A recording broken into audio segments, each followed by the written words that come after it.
شعيب وأمل العلي من لجنة التربية والتعليم ليكونوا مراقبات للعملية الانتخابية. نفتح أولاً باب الترشيح لناطقة أو رئاسة مجلس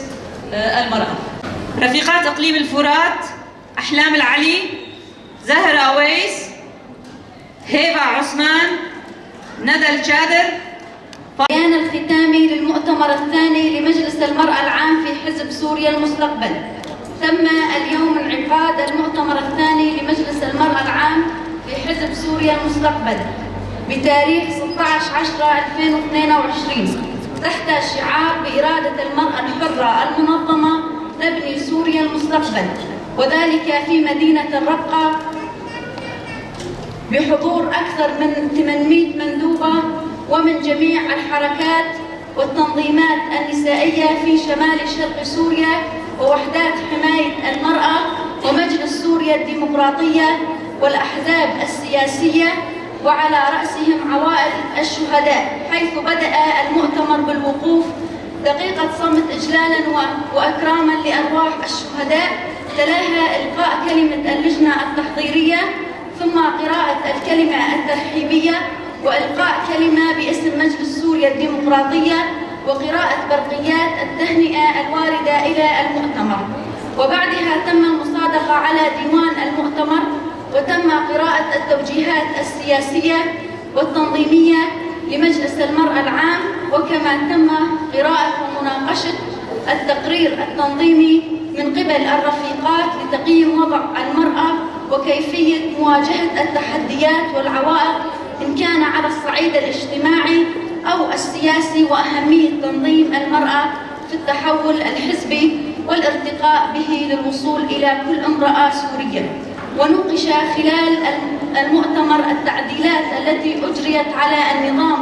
الداخلي لمجلس المرأة العام في الحزب وتمت المصادقة عليها. بعد مرور عامين يعقد مجلس المرأة العام لحزب سوريا المستقبل مؤتمره الثاني في مرحلة مصيرية وصعبة من عمر الأزمة السورية، والتي بدورها زادت من تعميق معاناة ومأساة المرأة السورية جراء سياسات النظام القمعية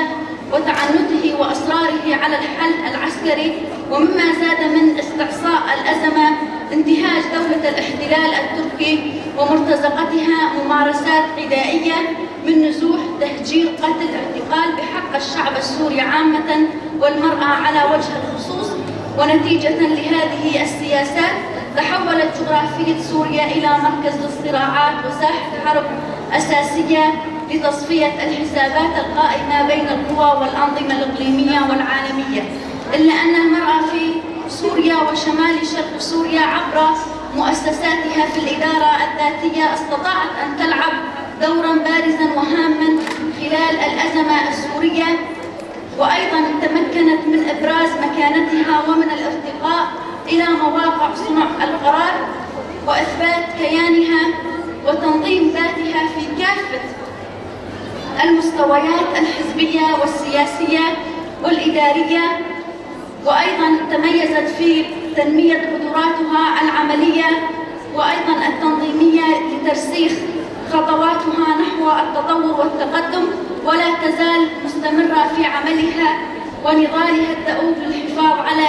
الإنجازات وأيضا المكتسبات التي حققتها بفضل شهيدات الحرية كالشهيدة هفرين خلف، نادية الخشان، زهرة بركل، الأم عقيدة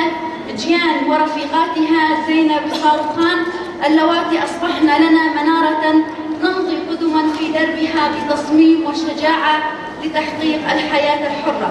وبالرغم من كل الحروب وسياسات الإبادة الوحشية من قبل دولة الاحتلال التركي، إلا أن المرأة في مناطق شمال وشرق سوريا واصلت كفاحها بكل إرادة وعزيمة، وكونت لنفسها مكانة رغم الذهنية الذكورية السائدة في مجتمعها، وناضلت بكل بسالة في سبيل حريتها ورصت صفوفها حتى أصبحت الركيزة الأساسية والشخصية الحرة في التحول الديمقراطي والرائدة في صناعة السلام للوصول بسوريا إلى إلى بر الأمان والاستقرار. وعلى هذا الأساس نرفع للرأي العام المحلي والعالمي توصياتنا ومخرجات مؤتمرنا الثاني، والتي تعد من أهم التي تم الاتفاق عليها، إحالة ملفات اغتيال وقتل النساء إلى المحاكم الدولية والجنائية ومتابعتها، ومنها ملف السياسية الشهيدة هفرين خلف باعتبارها من جرائم الحرب في سوريا. العمل على رفع وتيرة النضال ضد كافة سياسات الهيمنة التي تحاك ضد كافة النساء، مواجهة الحرب الخاصة وحرب الإبادة من قبل دولة الاحتلال التركي، توثيق إحصائيات وحالات العنف ضد النساء في سوريا، وإعداد ملفات الانتهاكات بحق المرأة في جميع المناطق المحتلة وإرسالها إلى المنظمات الحقوقية والمعنية ذات الصلة، تكثيف العمل الدبلوماسي وتطوير العلاقات مع المنظمات والحركات النسائية في سوريا وخارجها، القيام بحملات تنظيمية فكرية سياسية للوصول إلى كافة النساء وتنظيمهن وتمكينهن على كافة في جميع المجالات، ضرورة توجيه سياسة الإعلام بشكل رئيسي وتوعوي لتشكيل قوة إعلامية تدعم قضايا المرأة، لحل الأزمة السورية لابد من الاعتراف بالإدارة الذاتية سياسياً وتحرير كافة المناطق المحتلة وإخراج دولة الاحتلال التركي، العمل على إعادة المهجرات قسراً والنازحات إلى أرضهن بضمانات دولية، والإفراج عن كافة النساء المعتقلات والكشف عن مصيرهن، إشراك النساء السوريات في العملية السياسية وفي مراكز صنع القرار، العمل على تفعيل جميع القرارات الدولية المعنية بالحل السوري كالقرار 2254 والقرار 1325 المعني في عملية السلام. وفي نهاية المؤتمر الثاني لمجلس المرأة العام لحزب سوريا المستقبل تم المصادقة على الرفيقة غالية بشوان ناطقة مجلس المرأة العام ونائبتين لها هن كل من الرفيقة سوزان شمو والرفيقة سميرة العزيز، وانتخاب مجلس المرأة العام الذي تألف من أكثر من 84 عضو مجلس المرأة العام في حزب سوريا المستقبل.